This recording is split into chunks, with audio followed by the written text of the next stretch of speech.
Baik, Assalamualaikum dan selamat pagi. Saya akan coba sampaikan materi kita terkait eh, penanganan atau pencegahan karhutla ya. Oke, saya share dulu materinya.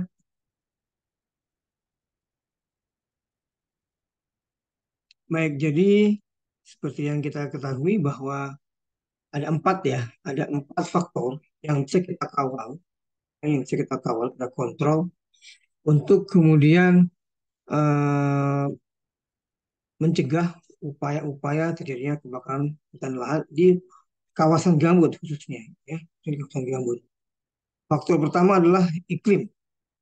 Memang secara umum tentu nggak bisa mengatur iklim, tapi minimal kita bisa saat ini dengan teknologi yang ada mampu membuat rekayasa cuaca, ya. Itu dengan satu membuat hujan buatan, ya seperti itu. Kemudian faktor kedua adalah eh, bahan bakar yang ada di permukaan, mulai dari cerasah yang diter, kemudian potongan-potongan kayu dalam bentuk apakah dari ranting atau cabang wood debris, ya, kemudian bahan baku gambut sendiri yang dari kayu, dan terutama bagaimana mengontrol, mengawal groundwater level, permukaan air yang ada dalam tanah. Ini penting terutama di kawasan gambut. Kemudian tutupan lahan, mulai dari yang hutan, mungkin ada pertanian, perkebunan, semak belukar, ada padang rumput dan seterusnya. Dan yang keempat adalah kegiatan manusia dalam rangka pembukaan lahan. Pembukaan lahan. Nah ini terutama kita kontrol nanti lewat bangunan kanal dan tata ruang pemukiman. Nah, seperti Anda ketahui bahwa di Riau hampir 60% ya, itu adalah lahan gambut ya. Dan mungkin materi sebelumnya Anda pernah dapat bahwa tanah gambut itu ada tiga lapisan. Dari mulai yang paling muda ya, namanya fibrik, kemudian hemik, dan yang paling sudah matang namanya saprik kan demikian ya. Dan saprik ini yang paling susah sebenarnya, paling karena sudah seperti tanah ya saprik ini. Dan yang paling gampang terbakar adalah yang fibrik ya, karena memang gambut awal, gambut yang masih muda sekali. Nah, bahkan hutan dan lahan di kawasan gambut umumnya ada tiga kejadian ya, mulai dari yang namanya surface fire, kebakaran di permukaan, kemudian pit fire, membakar gambutnya, jadi kebakaran di gambutnya, dan kemudian crown fire, jadi kebakaran di tajuk ya, kebakaran di tajuk. Dari slide ini bisa Anda lihat ya, berawal dari surface biasanya, bahkan surface fire, kemudian akan ada mungkin pengaruh angin dan seterusnya. Jadi surface ini akan merambat. Kalau dia lahan gambut jelas dia akan memakan tanah gambutnya sehingga menghasilkan pit fire, di kebakaran di gambutnya ya, dengan pit fire. Semakin membesar, ini akan terus berdampak menyebar menjadi crown fire. Dari crown fire akan kemudian melenting-lenting bahan bakar yang terbakar dari cabang brand yang membentuk spot-spot kebakaran baru. Ini menyebabkan kemudian kenapa kebakaran lahan gambut begitu cepat menyebar. Ya. Jadi dari awal dengan superfast fire, kemudian pit fire dan crown fire. Nah, khususnya di kawasan pit fire ini, jadi kalau kita lihat tipe-tipe pit fire tadi, nah, untuk kebakaran di permukaan, surface pit fire, maka Anda lihat di sini ada front fire, jadi semacam bara gitu ya, yang bara ini bukan tidak ada apinya tapi dia bara merah, ya. Kemudian inilah bara ini yang kemudian menghabiskan bahan bakar eh, gambutnya yang menghasilkan ash atau abu yang bisa kedalaman sampai 20 cm, ya. Kemudian kalau surface fire ini yang menghasilkan ada overhanging, jadi ada tanah gambut yang menggantung, jadi yang terbakar bagian dalam. Jadi front fire-nya di sini, ya, front fire di sini, jadi dia membakar bagian dalam, ya, dan ini yang kadang-kadang membahayakan bagi tim karhutla misalnya untuk pemadaman, karena kita tidak tahu ternyata begitu diinjak kita menginjak overhangingnya. Ini yang kemudian menyebabkan terjadi beberapa kejadian kematian. Ya, jadi overhanging ini lemah sekali, karena begitu diinjak dia akan pecah sehingga akan menyebabkan uh, tim itu bisa terjebak di dalam lubang bakaran ini. Mulai seperti ini, jadi ada gambut yang menggantung, ya, karena dia membakar bagian dalamnya. Nah, dari hasil riset bahwa penyebaran rata-rata kebakaran pada gambut, ya, untuk surface fire misalnya itu hampir 6,5 sentimeter ya per jam. Jadi walaupun tidak ada api, hanya front fire tadi hanya bara gitu ya, tapi ternyata dia terus merambat. Untuk di surface fire sekitar 6,5 sentimeter per jam. Sedangkan untuk surface fire itu sekitar di 2,5 sentimeter per jam. Hingga kadang-kadang kita tidak tahu, ya mungkin hanya butuh asap, nampak ya hanya asap, tapi sebenarnya terjadi penyebaran yang besar. Nah, rata-rata bisa dalam satu hari saja kita 1,5 meter itu gambutnya sudah habis, es menjadi abu, ya seperti itu. Ini terus menyebar. Ini merusak gambut. Nah,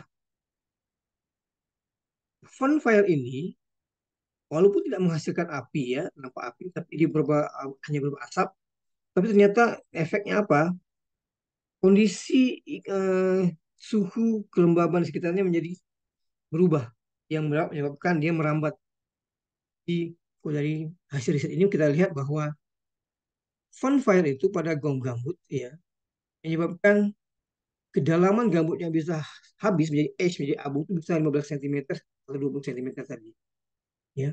Kemudian dengan kandungan kelembaban yang turun drastis, 4% atau 31%. Ya. Jadi kalau kelembabannya rendah, kering, maka ini memudahkan gambut terbakar.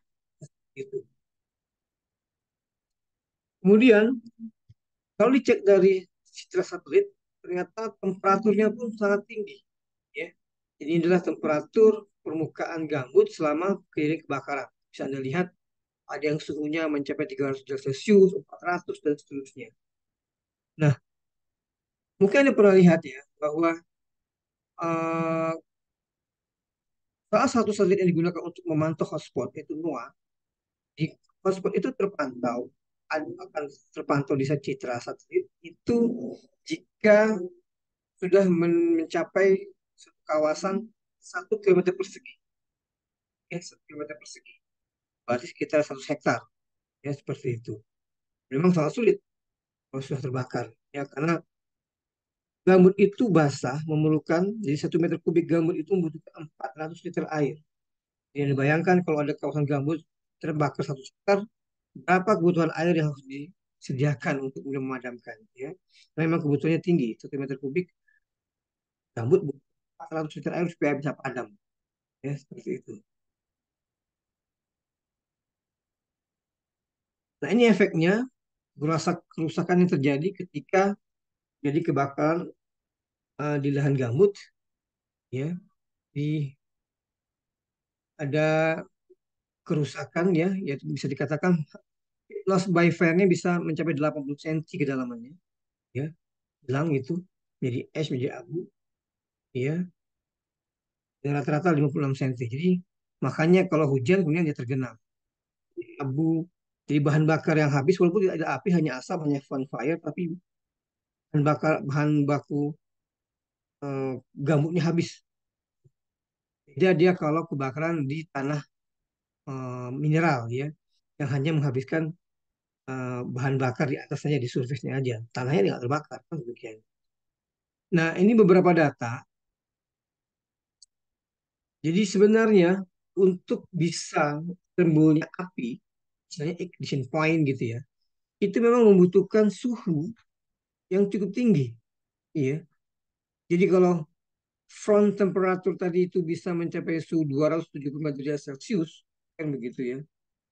Dan kemudian uh, pit ignition itu bisa muncul. Jadi api yang munculnya api awal, ya, munculnya api gitu, itu pada suhu lebih kurang 277 derajat Celcius. Ya. Jadi mungkin kalau rokok gitu kan hanya bara ya, mungkin itu hanya sekitar 200 derajat Celcius. Tapi kan tidak ada api, tapi dia membara kan gitu. Lama-lama rokoknya habis, sama seperti gambut kan demikian. Ya. Ini beberapa data ya dampak dari kebakaran di kawasan gambut ya. Pertama dari gambar ini lihat seperti ini ya, jadi terbentuk semacam lubang gitu ya, dan ada gambut yang menggantung gitu ya. Dan di sini ada front fire, ada asap dan terbakar yang menyebabkan memang tidak ada api, tapi lama-lama pohon yang ada di atasnya tumbang karena gambutnya mulai menghilang, habis menjadi ash, menjadi abu ya seperti itu. Walaupun tidak ada api, hanya front fire tadi aja. Ya.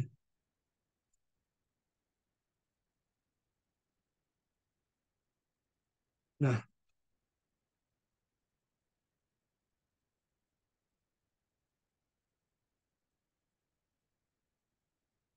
kemudian salah satu kontrol lagi untuk bagaimana istilahnya mau mencegah ya kebakaran hutan dan lahan itu adalah groundwater level. Ini paling penting. Ya, perusahaan-perusahaan sangat concern dengan hal ini, terutama bagaimana melakukan pengamatan, monitoring, pengawasan terhadap permukaan air, ya, di permukaan air gambut ya seperti itu.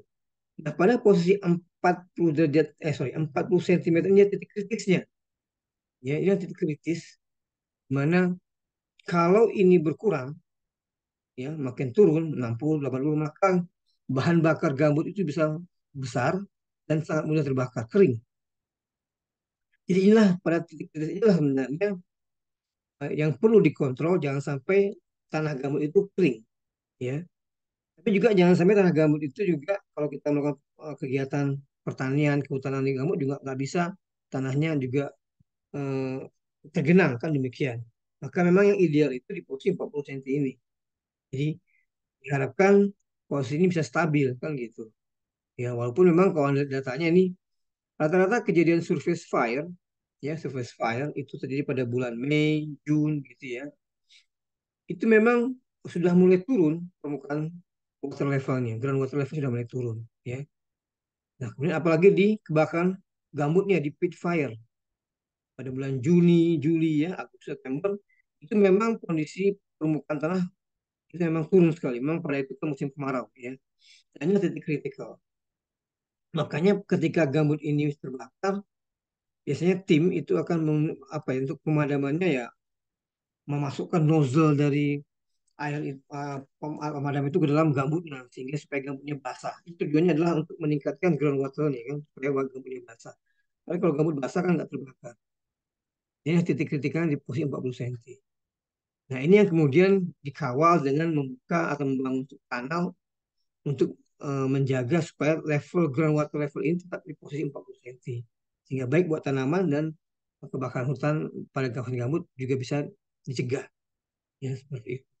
Karena kalau terlalu groundwater level terlalu turun, tanaman juga kekeringan dan gambut menjadi kering dan ini sangat mudah terbakar. Ya. Kalau terlalu tergenang, tanaman juga tidak bisa menyerap sari-sari makanan. Kan demikian.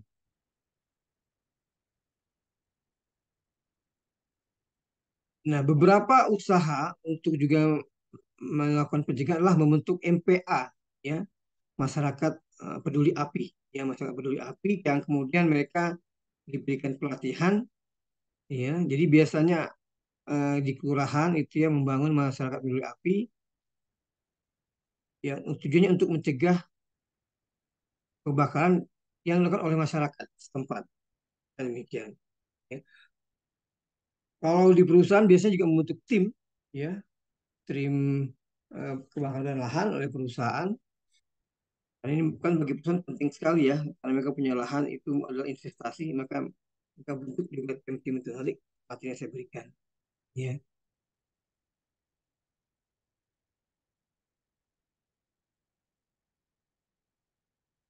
Nah, mungkin, nah kalau untuk di Riau sendiri, nanti bisa baca lihat yang bahan yang saya kirimkan. Untuk Riau sendiri sebenarnya dibentuk juga ya di provinsi sampai ke tingkat kecamatan. Di provinsi terus juga dipimpin oleh gubernur langsung ya, gubernur langsung yang akan memimpin tim. Brigadir Karhutlah itu. Nah, jadi ada memang secara struktur, ada organisasi atau institusi yang dibangun, ya, baik di tingkat Jakarta, di pusat, di KLHK, ya, ada Manggala Agni, nanti ke bawahnya ada DAOPS, di tingkat provinsi pun ada, ya, sampai ke tingkat tim reaksi cepatnya, ya, seperti itu. Nah, mungkin itu ya yang bisa saya sampaikan. Nanti silakan Anda baca bahan yang saya berikan, masuk materi yang saya sampaikan ini. Sekian, terima kasih. Wassalamualaikum warahmatullahi wabarakatuh.